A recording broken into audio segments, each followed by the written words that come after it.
So I just purchased this universal Hitchswing for my van for our bike rack to be attached to it. It will swing away from the back door so we could get in there and get to the garage stuff that we use for our adventures.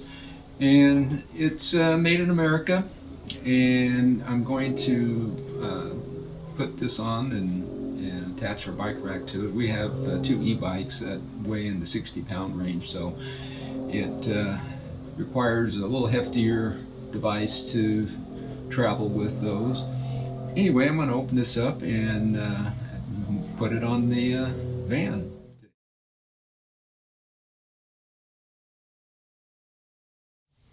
Anyway, it's in two parts.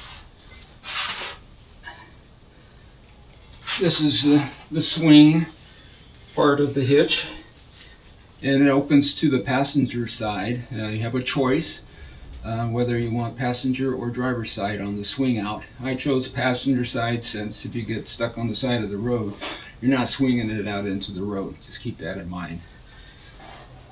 The second part here is the device that attaches to the hitch on the van. Extender back here that goes into the receiver. Okay, I've got all my tools here that I'm going to use, and I've got a 3/4 inch socket and long extension, about 10 inches long. I have a ratchet and a 19 millimeter wrench for the other half of the when I'm tightening it down, help me tighten it down. Of course, the torque wrench here that I've got. And then these parts here aren't really necessary. They don't say you need them. I'm using these to guide the extension into it, and once it gets in there, you install the hitch pin, line up the holes, and after that I'd use these to put them inside on each side of the receiver there to keep the holes lined up while I'm tightening it down. And of course, paper towel and some grease. I'm using white lithium grease, and a pair of gloves. There are specific measurements you need to verify on your receiver to accept this in there. So the length of your receiver is very important, or if you have anything that's behind it, like a water tank, that might block this from going in as far as it needs to go in. So you need to verify those dimensions. It's very important. Okay, the first thing we need to do is we need to liberally grease the bolt and the anti-rocking wedge lock here. And I made sure that the threads were backed out as far as I could. It's easier to get into the 2-inch receiver. So I loosened it up as much as I could, and we're going to go ahead and apply the grease to this. So I'm going to go ahead and put some of this on here. And get this all greased up. And they said that the threads as well. I think it's mainly to keep it from rusting, probably. It's going to be exposed, and I think people are assuming that they're going to leave it on their hitch all the time. So anyway, I think that's going to be good enough. Okay, what we're going to do now is we're going to get this lined up and get it into the receiver here. And it has some handles. Not a handle, but it's a good place if you're doing it by yourself, is to grab it right here, and so that way it's just a good grip. This is the way I'm going to do it. So what you got to do is line this up, this round thing here in between here, and it's kind of hard. It doesn't. You got to get it right angle. Once you got it there, you got to hold it up high.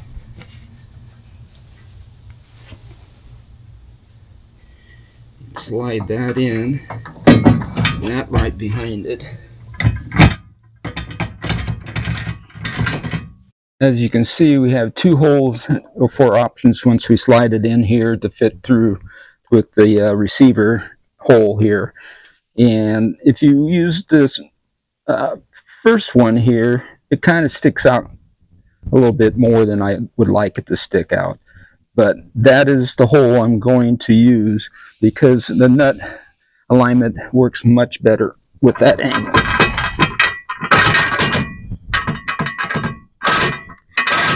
Because what happens eventually is that this part here will stick out too far. So I want to make sure that it's in this position here. And then you're going to find out that the nut underneath there that goes in through here, it's at this first hole, it doesn't give you much room to get the hitch pin by it. It gets caught up on the nut inside there. You have to tighten down the anti-lock wedge lock. I'm just turning the nut a little bit at a time here. Try not to move the position of the hole alignments.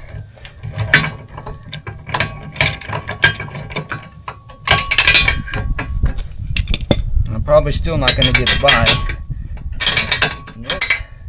What I do is I'm going to use these sockets, and I'm going to install one on this side that gets in there far enough so that when I tighten down, the hole alignments are going to stay the same. That's the whole idea behind it. So I got the other one on the other side, and now I'm going to tighten it down.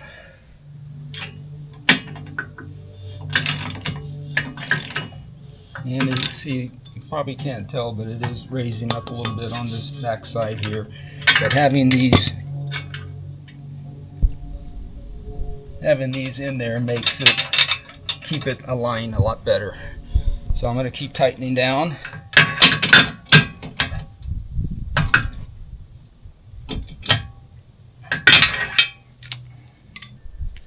I'm going to take my torque wrench and at 70 pounds torque on this bolt. I found if you can get that snug up there, you can get the hitch pin by. I think I'm going to do 75 because it says up to 100. 70 to 100 pound torque.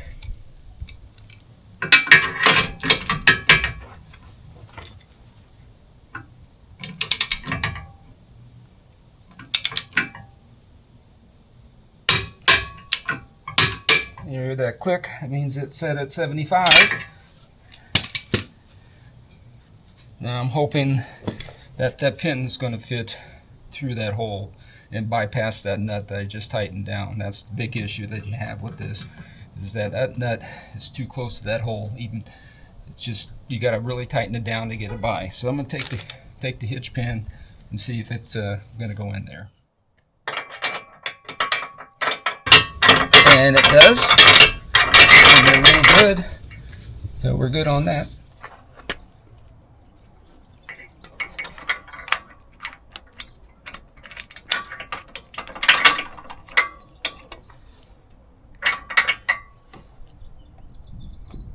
There's two Delirium washers that have to be put on, along with a bolt. Two washers, one on each end. This bolt here is supposed to be greased up too, which I've already done.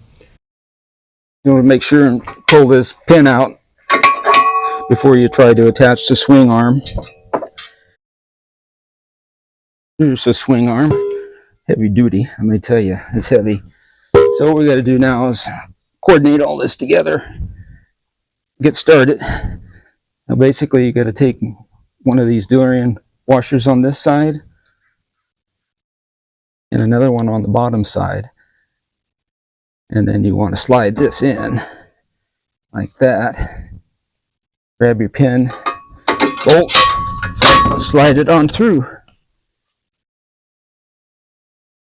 Take another washer underneath here, attach it with the nylon nut. Grab your wrenches. One 19 millimeter or 3/4 works fine. This is 3/4. Basically going to tighten this down now.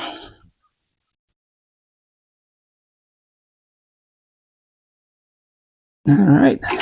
Now this can be torqued from 70 to 100 pounds as well. So I'm going to start at 80 pounds because the tighter you torque it, the more torque you put on it, the harder it is to swing. So I'm going to start at 80, and hopefully that'll be sufficient for this.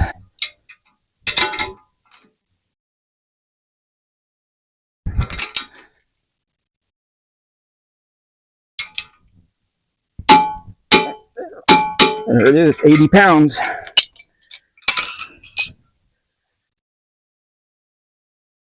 Yeah, it moves.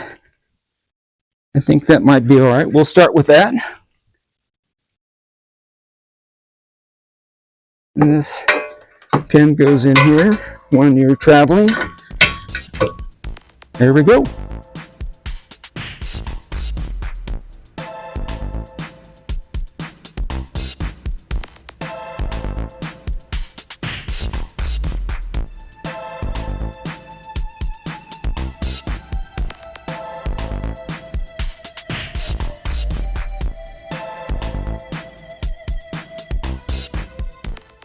We put over 3,000 miles on the van with the Wilco Hitchswing. The only hiccup was getting the hitch pin out. The hitch extension shifted and jammed the pin in the hole. I had to use a block of wood and a hammer to free it, and I think that's the way it's always going to be because of the weight.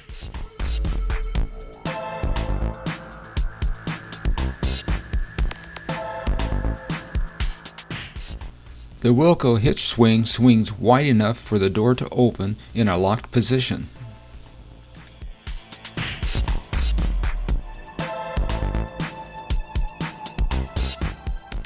The swing arm takes very little effort to move.